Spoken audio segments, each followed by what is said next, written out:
एक बार एक मूर्तिकार अपनी छीनी और हथौड़ी से एक पत्थर को भगवान की मूर्ति का आकार देने का प्रयास कर रहा था। जैसे ही वह छीनी पर अपना हथौड़ा चलाता, वह पत्थर चिल्लाने लगता और कहने लगता कि ये क्या कर रहे हो, मुझे इतना मार क्यों रहे हो, मुझे बहुत दुख हो रहा है, तकलीफ हो रही है, पीड़ा हो रही है, मुझे अपने हाल पर छोड़ दो और यहाँ से चले जाओ। मूर्तिकार ने उस पत्थर से कहा, मुझे बहुत अच्छे से पता है कि तुम्हें बहुत ज़्यादा दर्द हो रहा है, तकलीफ हो रही है और तुम बहुत ही ज़्यादा पीड़ा में हो, लेकिन यदि आज तुमने इस दर्द को नहीं सहा, इस तकलीफ को नहीं सहा, तो जीवन भर तुम यही इसी प्रकार से पड़े रहोगे। मुझे पता है कि तुम में आगे बढ़ने की अपार संभावना है, तुम एक बहुत अच्छे पत्थर हो, लेकिन यदि तुम इसी प्रकार से रहोगे तो कभी भी आगे नहीं बढ़ पाओगे। इतना कहकर मूर्तिकार औजार उठाए ही थे कि पत्थर फिर से चिल्लाने लगा, गिड़गिड़ाने लगा, विनती करने लगा कि मुझे अपने हाल पर छोड़ दो। मुझे पता है कि जीवन के लिए कौन सी चीज़ सही है और कौन सी चीज़ गलत है। मुझे बहुत ज़्यादा दर्द हो रहा है, अब मैं इस तकलीफ़ को बहुत ज़्यादा नहीं सह सकता। मैं जिस हाल में हूँ, मुझे उस हाल में छोड़कर तुम यहाँ से चले जाओ। उस मूर्तिकार फिर से उस पत्थर को समझाने की कोशिश की, ज़्यादा अधीर मत बनो और अपने सब्र को बनाए रखो थोड़ी देर और इस दर्द को सहो। यदि इस दर्द को सह लिया तो मैं भगवान की मूर्ति के रूप में तुम्हारी स्थापना करवाऊंगा और फिर दूर दूर से लोग पूजा करने आएंगे और पंडित और लोग तुम्हारी सेवा करेंगे।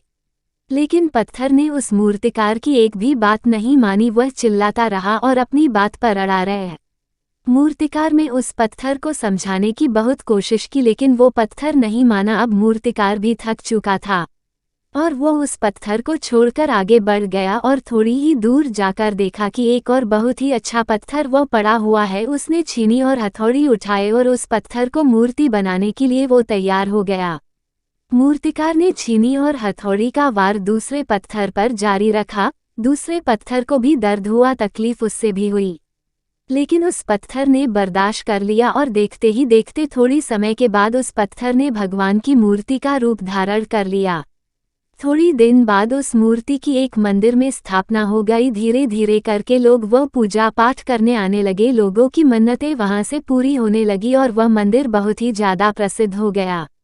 अब धीरे धीरे करके दूर दूर के गांव से लोग वहां पूजा पाठ करने आने लगे। फिर एक दिन पहले वाले पत्थर को उसी मंदिर में लाया गया और उसे एक कोने में रख दिया गया। अब लोग आते और उस पर नारियल फोड़ते। ये कोई और पत्थर नहीं बल्कि भी पत्थर था जिसने दर्द को नहीं सहा था।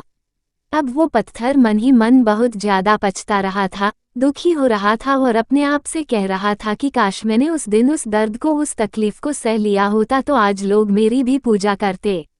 इसलिए हमें भी अपने जीवन में जब भी अपने करियर की शुरुआत में किसी काम को कर रहे हो, पढ़ाई कर रहे हो या कोई भी काम कर रहे हो और उसमें दर्द हो रहा है, तकलीफ हो रही है, ज़्यादा मेहनत करना पड़ रहा है, तो रुकिएगा मत, किसी और रास्ते की शुरुआत मत करिएगा, क्योंकि कोई और रास्ता आपको सफलता नहीं दे सकता है। आपको उस दर्द को, उस तकलीफ को सहना ही होगा और उस दर्द को, उस तकलीफ को सहकर आप ज़्यादा मजबूत बनेंगे और तभी आप अपने जीवन में आगे बढ़ पाएंगे।